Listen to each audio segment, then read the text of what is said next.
Olá!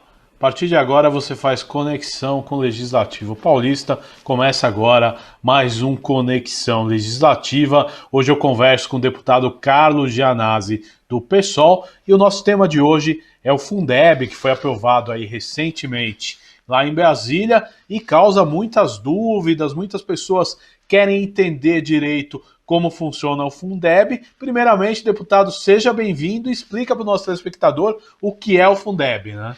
Muito obrigado, Guga, pelo convite. Olha, o Fundeb, na verdade, ele vem do Fundef. Eu vou explicar melhor. Em 1996, foi aprovada a lei do Fundeb, que é o Fundo Nacional de Desenvolvimento, na época era o ensino fundamental e de valorização do magistério. E esse fundo, ele financiava apenas o ensino fundamental. Na época ainda não era de 9 anos, mas sim de 8 anos, do primeiro ao 8º ano do ensino fundamental. Era um fundo contábil que era organizado, um fundo estadual que financiava a educação. E ele era basicamente sustentado pelos impostos estaduais e municipais, e com uma pequena ajuda do governo federal. Acontece que em 2007, nós, depois de muita luta e pressão, nós avançamos, porque não bastava só financiar o ensino fundamental, nós tínhamos que financiar a educação infantil, a creche, a pré-escola, a educação de jovens e adultos, o ensino médio, que depois se tornou, em 2009, com a mudança da Constituição, obrigatório, a segunda fase da educação infantil, dos 4 aos 5 anos, que a pré-escola também se tornou obrigatória. Então, você tinha que ter um financiamento maior para essa parte da educação básica. E aí nós aprovamos, depois de muita luta, muita mobilização, em 2007 foi aprovado o Fundeb, ampliando o financiamento do ensino fundamental para a educação infantil e para o ensino médio, além da educação especial, de EJA, educação de jovens e adultos, né? Então, 2007. Só que com um tempo determinado, de 14 anos, que vence agora no dia 31 de dezembro de 2020, que foi um erro lá atrás. Na aprovação no Congresso, isso tinha que ter previsto, que, na verdade, o correto seria incorporar já na Constituição Federal para que nós não tivéssemos que depender, né, de uma aprovação dos humores dos governos de plantão. Mas o fato é que se avançou, e aí praticamente, tirando a creche, toda a educação básica, na verdade, foi contemplada no Fundeb. Aí tem essa. Só que o governo federal investia pouco, investia só 10%. Agora, como vence o prazo, foi formulado uma proposta de emenda à Constituição, a PEC 15, que foi aprovada agora, nesses dias, e que ela contempla todas essas reivindicações, aumento do percentual, porque 10% não é suficiente, o governo federal tem que investir mais, como eu disse, ele só investe 10%. Os outros 90% são financiados pelos estados e municípios, pelos impostos dos estados e municípios. Então, nós construímos uma PEC no Congresso Nacional, né, aumentando para. E o que foi aprovado agora foi. Nós avançamos de 10% para 23%. Então, essa foi uma vitória importante. Depois, nós também avançamos para que esse Fundeb, esse fundo, se torne permanente, que ele seja incorporado na Constituição Federal para que não haja mais a necessidade de prazos de aprovação pela Câmara, pelo Senado. A gente não pode ficar dependendo dos governos de plantão, né? A política de financiamento público da educação tem que ser uma política do Estado brasileiro. Não pode depender de um partido, de um presidente, do Congresso Nacional. Isso nós conseguimos nessa PEC número 15 de 2015 ainda. Então, é um fundo permanente agora, aumentou o investimento de 10% para 23%, que ainda não é suficiente, Guga. A proposta original era um investimento de 40%, que a União, que tem dinheiro, né, que tem a maior arrecadação, é a do governo federal. Então, que o governo investisse pelo menos com 40%. Mas isso não foi possível porque por conta da pandemia, e o governo Bolsonaro jogando contra o tempo todo, boicotando o debate, não participando, né? O Paulo Guedes, o ministro da Economia, é contra o Fundeb, é contra qualquer tipo de vinculação orçamentária, eles são totalmente contra o SUS, a educação pública. Então, nós conseguimos, na luta, que houve 23%. Então, Fundeb permanente, aumento do percentual e mais uma vitória importante. Nós conseguimos incluir também todos os profissionais da educação, porque o nome do fundo já falava só em valorização do magistério, que é super importante, é lógico, eu sou professor, então você tem que ter valorização salarial dos professores, das professoras, mas nós temos profissionais da educação que não são contemplados, como, por exemplo, quadro de apoio escolar. No caso aqui do Estado de São Paulo, nós temos os agentes de organização escolar, que agora serão contemplados no novo Fundeb. Então, mudou o nome. Se era Fundo Nacional de Desenvolvimento da Educação Básica e Valorização do Magistério, agora é Fundo Nacional de Desenvolvimento da Educação Básica e de Valorização dos Profissionais da Educação. Todos serão incluídos. Então, eu ressalto aqui, entre tantos aspectos importantes, esses três. Fundeb permanente, a inclusão dos profissionais da educação e o aumento do percentual de 10% para 23%. E mais uma coisa importante, Guga, que a nova lei obriga estados e municípios a investirem no mínimo, não no máximo, 70% do Fundeb no pagamento dos profissionais da educação. O Bolsonaro apresentou uma proposta, o governo Bolsonaro, através de Paulo Guedes, falando que no máximo 70%.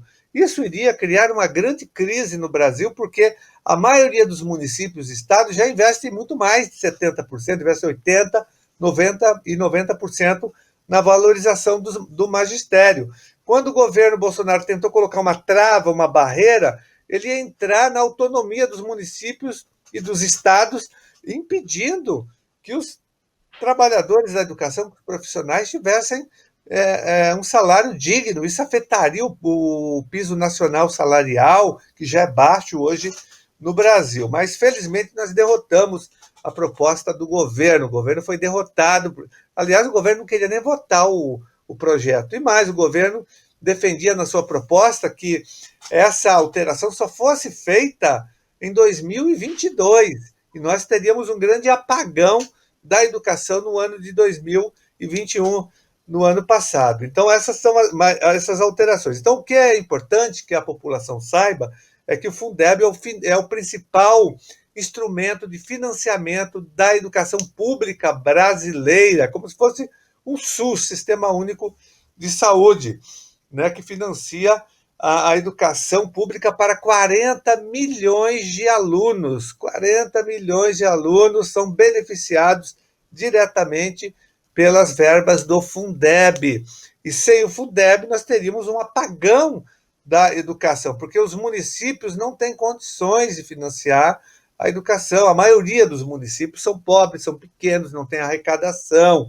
Então, eles dependem muito da verba do Fundeb. Se ele não fosse aprovado, quer dizer, ele foi aprovado em primeira na Câmara dos Deputados, falta votar ainda no Senado Federal.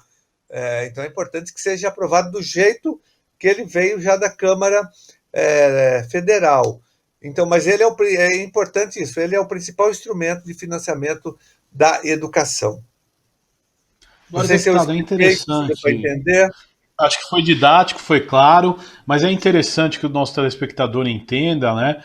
Porque se deu tanta discussão e se o resultado, na sua visão, ele foi positivo e o que fez com que o resultado, né, que a Câmara, por sua maioria, aprovasse um relatório positivo na sua visão?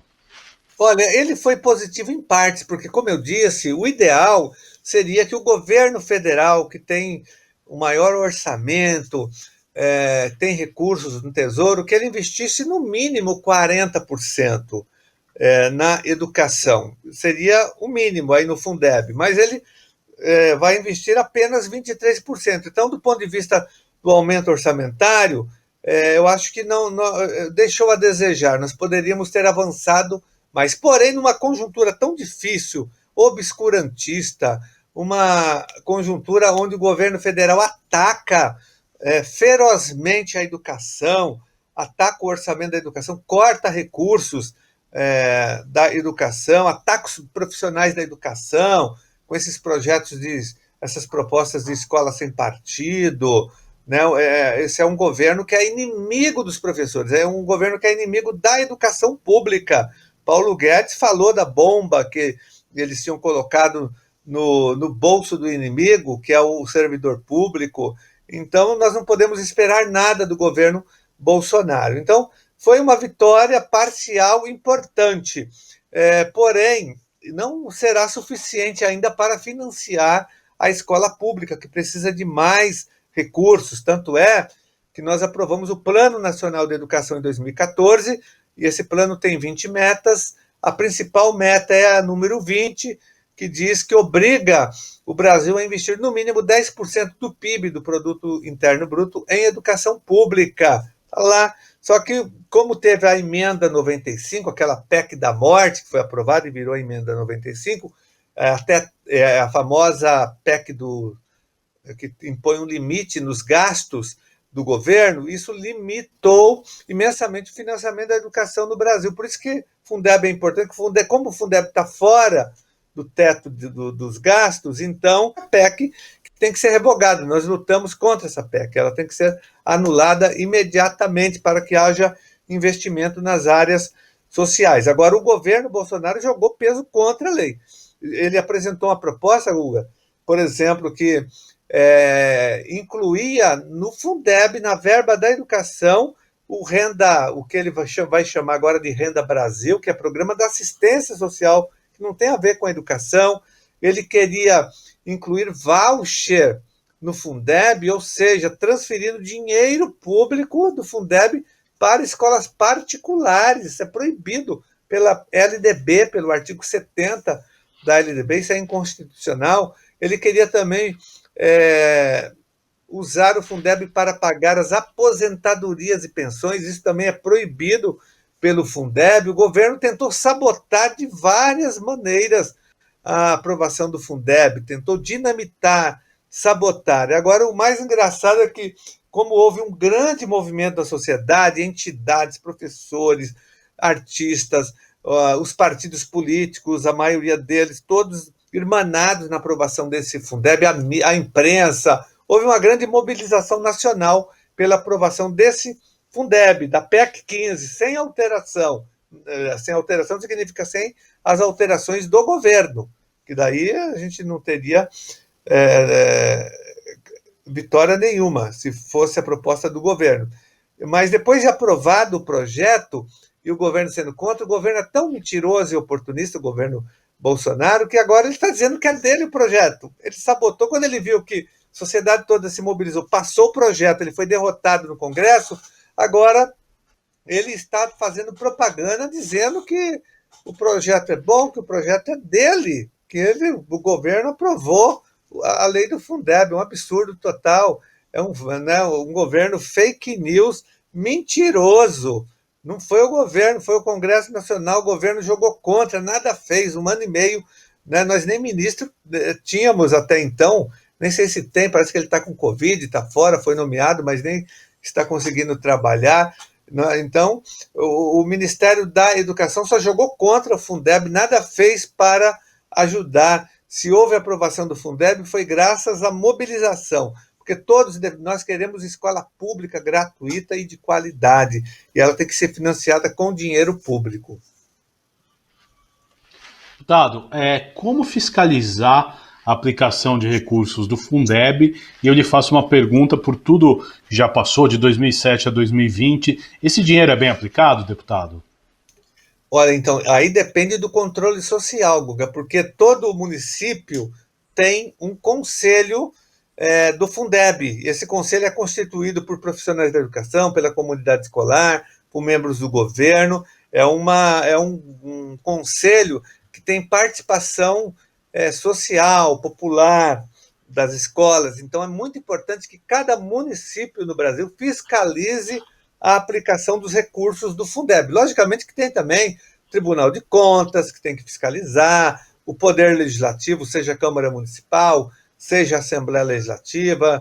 Então, tem que ter uma ampla fiscalização. Mas a principal fiscalização é a do conselho de cada Fundeb. Então, é fundamental que as pessoas participem, que os professores participem, acompanhem os balanços, a aplicação. Se não houver esse controle social, então nós vamos correr riscos de desvio de dinheiro ou de utilização inadequada do recurso da educação. Então, a fiscalização é fundamental. E quando houver algum tipo de irregularidade, desvio, tem que acionar o Ministério Público Estadual para que as providências sejam tomadas. O controle social ele tem que existir, a sociedade tem que controlar a aplicação do Fundeb, porque senão, com certeza haverá desvio de recursos. Agora, deputado, tem outros fundos federais no qual a educação, principalmente a básica, ela necessita, na verdade, existe outras aplicações de recursos relacionados à educação em relação a esses fundos ou é só o Fundeb? Não, o Fundeb é o principal. Nós temos o salário educação, nós temos o percentual mínimo que cada estado tem que investir, cada prefeitura, né? O que diz a Constituição Federal? Que o governo federal tem que investir 18% em educação pública, os estados e municípios, no mínimo 25%, ou que constar nas suas respectivas leis orgânicas ou constituições estaduais. Então, tem esses financiamentos da educação. Mas, repito, eles são insuficientes, porque o Brasil tem um atraso histórico. Nunca houve investimento em educação pública no Brasil. Então, por isso que nós aprovamos em 2014, no Plano Nacional de Educação, investimento de, no mínimo, 10% do PIB, do Produto Interno Bruto. Nós temos que caminhar nessa direção. Então, isso é fundamental para que nós possamos apresentar e ofertar uma educação pública de qualidade. Essa é a nossa grande meta no Brasil. Por falta de investimento, muitas vezes as escolas públicas estão numa situação de precarização, né? Então, Guga, mas esses são os principais financiamentos que nós temos da educação hoje. Agora, deputado, é interessante também a gente abordar como esse recurso, você explicou que existem os conselhos aí municipais, né, que cuidam dos recursos do Fundeb, mas como esses recursos eles são divididos entre os municípios e qual o fator, né, que determina quanto cada município vai receber? O fator é através do número de alunos matriculados. Então, quanto mais alunos matriculados na educação básica, mais aquele município recebe o Estado. Então, é por aluno, né? Hoje, o valor aproximado é de R$ 3.000, que é o que custa hoje um aluno para o Estado brasileiro aí como um todo. R$ 3.080, alguma coisa assim, mas vamos arredondar para 3.000, que é pouco. Você se pegar, tem escolas particulares que cobram R$ 3.000 por mês. Né? Eu estou falando aqui R$ 3.000 por ano, é pouco. O Brasil só investe 1/3 por aluno do que investem os outros países da própria organização, da OCDE. Entendeu? Então, o Brasil investe pouco em educação. Muita gente fala, o Brasil investe muito, a questão problema de gestão. Não é verdade, lógico que tem problema de gestão, mas o principal problema não é a gestão, é a falta de investimento.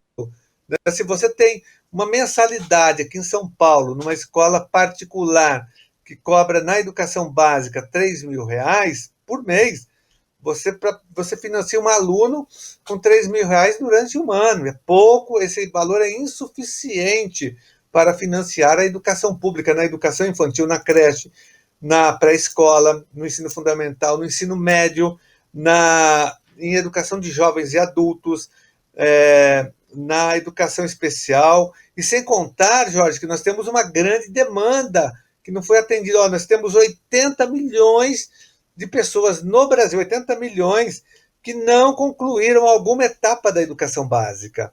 Nós temos no Brasil ainda 13 milhões de analfabetos. É muita gente, 13 milhões de analfabetos que devem entrar na educação de jovens e adultos. O Estado tem que financiar, porque elas têm o direito constitucional de voltar a estudar. E nós temos ainda 2 milhões de crianças e adolescentes fora da escola, que não conseguiram entrar ainda no sistema, ou na educação infantil, ou no ensino fundamental, principalmente no ensino fundamental, no primeiro ano do ensino fundamental. Então, olha só a situação hoje da educação brasileira. Nós temos uma grande dívida. Nós não conseguimos fazer a inclusão de crianças com deficiência, porque para isso nós precisamos construir novas escolas, nós precisamos investir na formação dos profissionais da educação.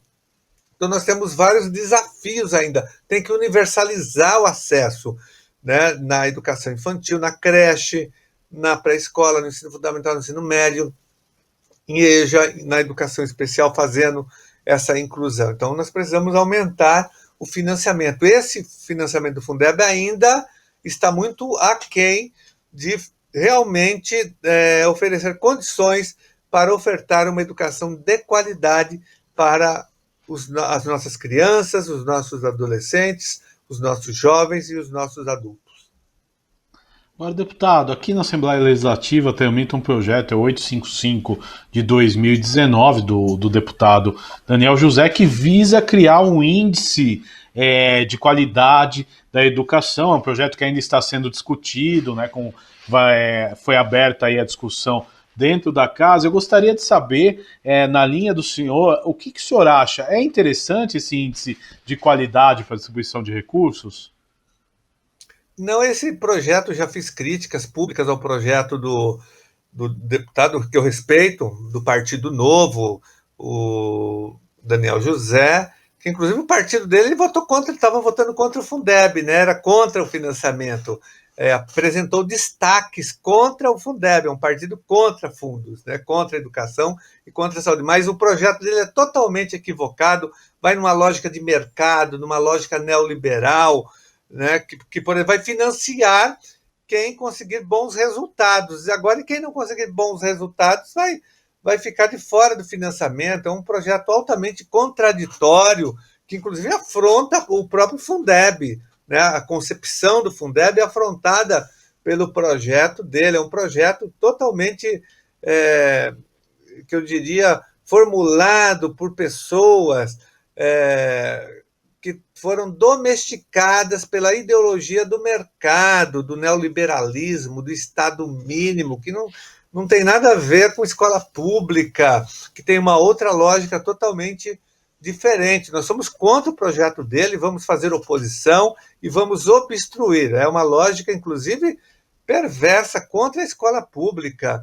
Nós temos que universalizar o financiamento da educação, ele não pode ficar pontuando dessa maneira como ele pretende no projeto que está sendo debatido na Assembleia Legislativa. Mas se depender de nós, do pessoal, da oposição, esse projeto jamais será aprovado na Assembleia Legislativa. Agora, deputado, o senhor aí com anos de experiência na educação, eu gostaria de saber qual que é, na sua visão, o modelo ideal de financiamento da educação. Uma divisão entre governo federal, estadual, municípios. Como o senhor vê o molde ideal para que a educação no Brasil avance aí de forma positiva? Olha, o ideal seria que o governo federal investisse mais. O governo federal investe pouco. Hoje, porque como a lei não foi aprovada ainda no Senado, então o que está valendo ainda é o Fundeb, né, que nós temos. O governo federal só contribui com 10%. Só que o governo federal, que tem toda a grande arrecadação, é a do governo federal. Aqui em São Paulo, eu tenho dados aqui que estão desatualizados, mas servem para que nós possamos entender um pouco. Em 2012, por exemplo, o governo federal arrecadou em São Paulo, durante o ano, 148 bilhões de reais. Só que ele só devolveu 2 bilhões para a cidade de São Paulo, entendeu? Então, o governo federal arrecada muito, né? Só que devolve pouco para os municípios. Então, nós queremos o quê? Queremos que o governo federal aumente o financiamento. Daí, nós vamos ter mais condições de oferecer qualidade de ensino. Esse é o modelo ideal. O governo federal fazendo a complementação orçamentária. Isso ele não faz, porque o governo federal ele canaliza os recursos públicos para pagamento de juros da dívida pública brasileira. Aliás, quase metade do nosso orçamento, Guga, vai para a especulação, para os rentistas, para os banqueiros, quase metade. O Brasil tem aí quase 3 trilhões de reais de orçamento federal, e você pega quase metade para pagamento de juros. Então, isso inviabiliza o Brasil, inviabiliza a educação pública, o SUS fica inviabilizado, a assistência social, o investimento de infraestrutura, porque quem ganha é o rentista, é o banqueiro, pega a maior parte, quase a maior parte, não é a maior, né, mas quase a metade, vai para esse fim. E tanto é, Guga, que a emenda 95 limitou os investimentos em todas as áreas sociais, todas, sem exceção, menos uma, a área que ficou preservada, que foi o pagamento de juros da dívida pública. Então, é uma PEC encomendada pelos banqueiros, que foi aprovada no Congresso a pedido do governo Temer. Agora o Bolsonaro aprovou. Nós votamos contra, o PSOL votou contra, o PT, a oposição toda votou contra, mas nós éramos minoria. Agora, a nossa grande luta no Brasil, para melhorar, inclusive, o financiamento da educação, é revogar a emenda constitucional 95, para que nós tenhamos mais fôlego e mais investimento nas áreas sociais, mas, sobretudo, na área da educação pública. Deputado Carlos Gianazzi, do PSOL, quero agradecer a sua participação nesse Conexão Legislativa de hoje, que a gente pôde falar um pouco mais do Fundeb e explicar para o nosso telespectador como é que funciona esse fundo que foi comentado aí durante esses últimos dias, mas as pessoas às vezes não tinham conhecimento do que ele funciona. Então, foi bem didático. Muito obrigado, deputado Carlos Gianazzi, pela participação. Obrigado, Guga. Espero ter contribuído aí para que as pessoas possam entender melhor. Tá bom? O Fundeb. Muito obrigado. Um abraço. Este foi o deputado Carlos Gianazzi e no Conexão Legislativa de hoje falamos aí sobre o Fundeb Nacional da Educação Básica, que foi aprovado recentemente na Câmara dos Deputados e vai tramitar no Senado Federal. Você pode ver e rever este e outros programas em nosso canal no YouTube. Até nosso próximo encontro. Tchau!